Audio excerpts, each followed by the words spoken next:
Pilipinas, magandang araw po sa inyo, Luzon, Visayas at Mindanao, ka-coffee. Ito nakalulungkot na sitwasyon ito ha. Ang National Bureau of Investigation nagsalita na sila. Sa mga OFW na kalulungkot ka-coffee, yung ilan nating kababayan na OFW, nagagamit, biktima sila dito eh. Nagagamit sila ng maling ideology, nagagamit sila ng mga DDS ideology at magpapakalat ng fake news. Laban sa gobyerno, halimbawa, laban dito kay NBI Director. Pinakalat kayo ng fake news, hindi freedom of speech yan, hindi freedom of expression yan. Kapag maling impormasyon ang ipinapakalat mo laban sa isang tao, criminally liable ka dyan. Ang NBI pang kinalaban ninyo. Nasa ibang bansa kayo, yes. Madaling magtago, sasabihin nyo nasa ibang bansa kayo. But eventually, uuwi kayo ng Pilipinas. Sabi ng NBI, mga contract worker sila. Babalik sila dito sa Pilipinas at aabangan namin sila sa airport. Pagdating nila dito, iiyak-iyak sila. Yung mga nagpapakalat po ng fake news na mga OFW. Yan po ang sinasabi ni Director Jaime Santiago, National Bureau of Investigation, sa kung papaano aarestuhin ang 4 na vloggers na nagpakalat ng fake news tungkol sa kanya at sa ibang opisyal ng pamahalaan. Malungkot na sitwasyon yan. Itong ating mga OFW, biktima sila dyan. Biktima sila. Kasi maling impormasyon ang ibinibigay sa kanila. Fake news ang ipinapakain sa kanila. Sino man nagpapakalat ng mga yan? Harry Roque, fake news. Maharlika, fake news. Kayo, mayayaman kayo. Magaganda yung trabaho ninyo. Kahit hindi kayo maghanap buhay, may papasok na pera sa inyo monthly. Itong mga kababayan nating OFW na kinasuhan. Halimbawa, wala naman kasing pangalan pa. Hindi man isa-isa yan. Contract worker ka. Yan ang definition, yan ang pagsasabi ni NBI Director dyan. Contract worker ka. Ibig sabihin, kapag wala kang kontrato, wala kang sahod. Maganda sana kung nakaipon ka. Paano kung makulong ka? Sino magpapakain sa pamilya mo? Parang yung nangyari dyan sa Middle East nung nakaraan, mga nag-rally ka-coffee dyan sa Qatar. Ginamit lang siya. Nakulong. Tinulungan ng gobyerno, nakawala. Ginamit lang sila. Biktima itong mga OFW na to. Huwag nyo naman silang gamitin. Huwag nyo silang gamitin sa pagpapakalat ng fake news. Ano bang tulong may ibibigay ninyo once na ma-aresto yung mga yan? Wala, di ba? Ay, nako. Di na kayo naawa sa mga OFW. Anyway, sige, change topic tayo. Patungkol sa mga OFW. Ka-coffee, malapit na po ang halalan. Yung mga OFW natin, nagsimula na pong bumoto. Baka wala pa kayong party list. Ito, highly recommended itong party list na ito. Number 83, OFW party list. Nako, si Congresswoman Marisa Magsino. Itong sinasabi ko ka-coffee, very proud ako sa kandidato kong ito. Sinusuportahan ko itong OFW party list. Ito, number 83, OFW party list. Kung nakita nyo na yan, may mga post kayo na nakita sa aking Facebook page, sa aking feed. Kung kilala nyo si Congresswoman Marisa Magsino, na-meet ko na yan, na-interview ko yan, na-check ko yung kanilang profile, may mga briefer tayong nabasa, nagtrabaho ito. Kahit isang term pa lang sila dyan sa House of Representatives, maraming batas ang nagawa, maraming panukala ang nagawa. Yung OFW Lounge, kung na-experience nyo na yung OFW Lounge, dyan sa NAIA Terminals 1 and 3, nangyari po yung OFW Lounge na yan, libreng pagkain, libreng kape, maganda, komportable para sa mga OFW. Nangyari yan dahil sa resolusyon sa House of Representatives ni Congresswoman Marisa Magsino at sa pakikipagtulungan niya sa OWA, sa DMW at iba pang ahensya ng gobyerno.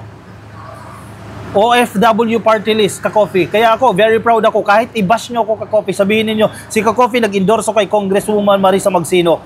Wala po akong pake. Dahil kilala ko to at proud ako dito. Nagtrabaho ito, hindi ito natulog dyan sa House of Representatives. Posible, ang iba sa inyo, na mga nakikinig sa atin, ibang OFW, na hindi nyo naranasan pa yung serbisyo nila. Pero marami po tayo mga OFW, marami tayong kababayan na naranasan na po itong serbisyo ng OFW party list. Kaya kung hindi pa kayo nakaboboto, yung mga OFW, dahil pwede na naman kayong bumoto, no? I highly recommend, ito, highly recommend ka-coffee, highly recommended ang OFW party list. Number 83 po sila, si Congresswoman Marisa Magsino. Usually, mga politiko, ang hirap kausap eh. Sa totoo lang eh. Pero itong si Kong Marisa, nararamdaman mo na maayos siyang kausap at nagtatrabaho, nag-iikot at hindi kurap. Kwento niya sa amin, syempre, di ka naman agad maniniwala sa kwento niya, di ba? Kasi politiko yan, mamaya, binobola-bola ka lang. Chinek natin. Totoo nga. Nagtrabaho nga, nag-ikot, may mga ebidensya, may mga resibo. Nag-ikot sila sa iba't ibang bansa para malaman yung kalagayan ng mga OFW. Sinong gumastos? Sarili niyang pera. Kasi dating celebrity ito eh. Maraming naipon ito eh. Kinikwento niya nga, bakit kailangan ko pa pumasok sa politics eh? May mga gusto siyang gawin. May mga pangarap siyang gawin. O sarili niyang pera, ginagastos niya. Nag-ikot sa iba't ibang lugar. 11 countries, hindi sagot ng gobyerno. Sagot niya, pati yung pamasahe ng team niya, sagot niya. O meron pa, inimbitahan tayo mismo. Ito yung sinasabi ko sa inyo, ng mga politiko minsan mahirap maabot eh. Ordinaryong tao lang naman tayo. In-invite tayo ka coffee dyan sa Batangas. Yung kauna-unahan sa Pilipinas na OFW Convention and Tourism Center, dyan po sa Laurel, Batangas, sisimula na yung construction. OFW Convention and Tourism Center. Kung ikaw ay seaman, seafarer, kung ikaw ay OFW, once na may mga event kayo, andyan lang yan sa Batangas oh. Ang sabi ng iba, bakit sa Batangas? Bakit hindi dito sa Metro Manila? Ka-coffee, kung ikaw ay OFW, di pa nakakauwi ng Pilipinas, mabilis na po magbiyahe sa mga expressway natin. May skyway na rin tayo, mabilis na makarating ng Batangas. 1.5 hours, nasa Batangas ka na. And masyado na pong congested ang Manila, kaya dyan po gagawin yan sa Batangas. Yung OFW Convention and Tourism Center. Alam mo kung kaninong lote yan? Bigay mismo, donasyon ng pamilya ni Congresswoman Magsino. Hindi niya pinabayaran sa gobyerno yan, pero ang gobyerno ang magtatayo ng OFW Convention and Tourism Center dyan sa Laurel, Batangas. Lote ka-coffee, maganda yung lote. Kita mo yung Taal Lake, Taal Volcano, kita mo doon sa donasyon na yon ng lote. Ito yung sinasabi natin na hindi nababalita. Maraming party list, yes, I understand you ka-coffee. Minsan, ang sama ng tingin mo sa mga party list dahil ginagamit yung sistema, which is totoo naman. In fact, si Comelec recently lang, may nireject silang membership ng party list. Itong PBBM party list kasi misrepresentation. May mga party list na aabusuhin yung sistema. Pero itong OFW party list, hindi ko nakita ng pang-aabuso sa sistema. Meron silang isinusulong dito ka-coffee, nabasa ko lang kanina, no? Standardized na sahod para sa mga gurong Pilipino dyan sa UAE. Isa po yan sa isinusulong ng OFW party list. Sige, pag-usapan natin yan. Shoutout sa mga nasa UAE. Lalo na po yung mga teacher natin. Shoutout po sa inyo. Yan po yung sinusulong ng OFW party list ngayon na kapag ikaw ay guro dyan sa UAE, dapat ang sahod mo standard. O standardized, pare-parehas ka coffee, hindi yung palakasan. Gaya dito sa Pilipinas, kung teacher 1 ka, pare-parehas kayo ng sahod. Teacher 2 ka, pare-parehas. Master teacher ka, pare-parehas kayo. Isinusulong po ng number 83 OFW party list ni Representative Marisa Del Mar Magsino ang pagkakaroon po ng standardized at makatarungang sahod para sa mga gurong overseas Filipino workers o OFW sa United Arab Emirates o UAE. Kasunod ng mga ulat na labis na mababang pasahod na hindi tumutugon sa pamantayan ng Pilipinas at ng mismong UAE. O ano magagawa ng OFW party list dyan? Bakit importante na mayroon kayong representative dyan sa House of Representatives? Kapag kayo may kinatawan dyan, once na may concern, meron magsasalita para sa inyo. Yun yung pinaka-purpose ng party list. Kayo ang priority. Medyo disadvantageous itong sitwasyon na yan. O at least meron kayong magsusulong dyan, meron kayong kinatawan, meron kayong representatives na maglalabi. Makapangyarihan ng congressman, makapangyarihan ng OFW, ang representative, ang miyembro ng House of Representatives. O pwede sumulat yan sa embahada. Dyan magsimula. Sumulat sa embahada. Palakasin yung bilateral relations sa pagitan ng ibang bansa. Labor bilateral relations. Makapangyarihan ng congressman. Kaya importante na meron kayong kinatawan dyan sa House of Representatives sa pamamagitan ng party list. Diba? Huwag natin kalimutan ka-coffee. Very important yan na meron kayong representative. Kasi halimbawa ito, sige, hindi man ikaw apektado nito, pero may mga guro dyan sa UAE na nakakaranas ng hindi patas na sahod.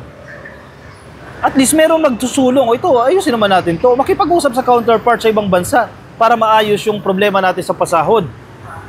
Sa isang konsultasyon, isinagawa kamakailan, inilapit ng ilang grupong OFW sa UAE ang kanilang hinaing ukol sa pagtanggap ng buwanang sahod na umaabot lamang sa 1,000 dirhams o humigit kumulang 15,420.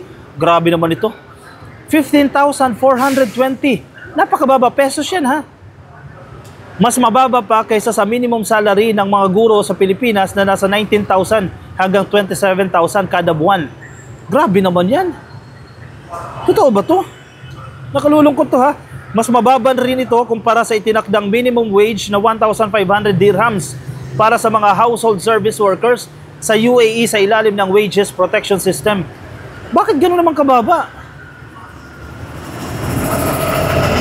Grabe ito ha, I was surprised ha. 15,000 to... Paano ka mabubuhay dyan? Tapos guro ka pa. Ipinahayag ni Magsino ang pagkabahala sa kalagayang ito na anyay hindi tumutugma sa antas ng proteksyon. Hindi tumutugma sa antas ng propesyon ng pagtuturo at mistulang pagkakait ng pagkilala sa mahalagang papel ng mga guro sa paghubog ng kabataan at komunidad sa UAE. Grabe naman yan! 15,000 pesos, mas malaki pa ang sahod ng minimum wage earner dito sa Pilipinas. Bilang tugon, lumiham, sumulat ka-coffee si Magsino kay Secretary Enrique Manalo ng Department of Foreign Affairs at kay Secretary Hans Leo Kakdak ng Department of Migrant Workers upang hikayatin ang dalawang ahensya na maglatag ng mga hakbang para sa pagkakaroon ng standardized na sahod para sa mga gurong OFW sa UAE. Isa sa mga mungkahing hakbang ay ang pagbuo ng isang bilateral labor agreement dito sa pagitan ng Pilipinas at UAE. Ito yung sinasabi natin. Ganyan ka-powerful ka-coffee ang mga senador at ang mga mambabata sa House of Representatives. Kasi may ano sila may tawag dyan, anong kapangyarihan yan? May oversight function sila. Kaya nilang, sorry for the term, hindi naman pressure. Kaya nilang mautusan, sorry for the term again, hindi naman mautusan, no? Pero I hope nagigets nyo yung point ko, ka-coffee. I'm looking for the exact term, pero synonymous na. Kaya nilang i-pressure, sige, for discussion gamitin natin yung term. Kaya nilang i-pressure yung isang ahensya ng gobyerno na magtrabaho kayo, gawin ninyo ito. Or else, dadaan ang budget ninyo sa amin at sisilipin namin kayo. Questionin namin kayo, bakit hindi nyo in-implement itong mga programa na to? Bakit pinabayaan nyo yung mga OFW? Bakit ginawa nyo ito? Tapos hihingi kayo ng budget. Yun ang sinasabi natin, may oversight function ang mga mambabatas at kaya nilang gawin yan.